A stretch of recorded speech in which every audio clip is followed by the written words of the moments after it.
ایک کسی نے مجھے اشتہار بھیجا کہ کیا یہ ٹھیک ہے؟ اشتہار کا مضمون یہ تھا کہ اپنے مرحومین کی قضا نمازیں انتہائی مناسب ریٹ پر پڑھوائیں۔ آج اگر آپ کسی کی نماز پڑھوائیں گے تو کل کوئی آپ کی نماز بھی پڑھوائے گا۔ تو دیکھیں یہ ایسی بیچارے جاہل قسم کے لوگ ہوتے ہیں جو اس طرح پیسہ کمانے کا کوئی ذریعہ نہیں چھوڑتے اور سادہ لوہ مسلمانوں کو پاگل بناتے ہیں۔ عبادات تین طرح کی ہوتی ہیں، ایک خالص بدنی عبادت جیسے نماز روزہ، خالص بدنی کا مطلب جس میں پیسے کے خرچ کا کوئی دخل نہ ہو،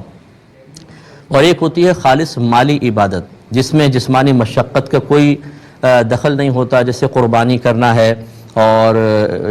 اسی طریقے سے زکوٰۃ ادا کرنا، صدقہ فطر ادا کرنا، اور ایک ہوتا ہے ان دونوں کا مجموعہ کہ اس میں عمل بھی ہوتا ہے، محنت مشقت بھی اور پیسہ بھی خرچ ہوتا ہے جیسے حج۔ تو یاد رکھیں بدنی عبادت میں کسی کی نیابت نہیں ہو سکتی، کوئی ہمارا نائب نہیں بن سکتا، یا تم میری طرف سے نماز پڑھ لو یا بعد میں میری نمازیں پڑھوا دینا، پڑھنے سے نہیں ہوگا اس کا۔ اگر آدمی زندگی میں نماز ادا نہیں کر سکتا، اتنا مجبور لاچار ہو گیا ہے تو فدیہ دے دے، اور یا پھر مرتے وقت وصیت کرے، اس کے مال سے فدیہ ادا کیا جائے، لیکن کوئی دوسرا پڑھ نہیں سکتا ہے۔ اور جو مالی عبادت ہے یہ بغیر کسی عذر کے بھی ایک دوسرے کی اجازت سے ادا کر سکتا ہے، اور جو حج ہے مالی اور بدنی عبادت کا مجموعہ،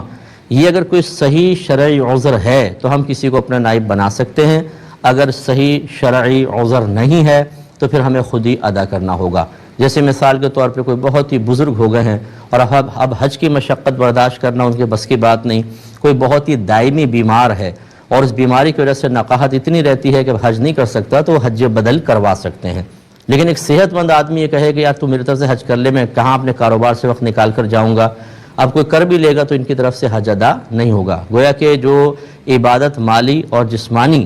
دونوں چیزوں کا مجموعہ ہے، یا اس کی مشقت کا مجموعہ ہے، مالی خرچ کا مجموعہ ہے،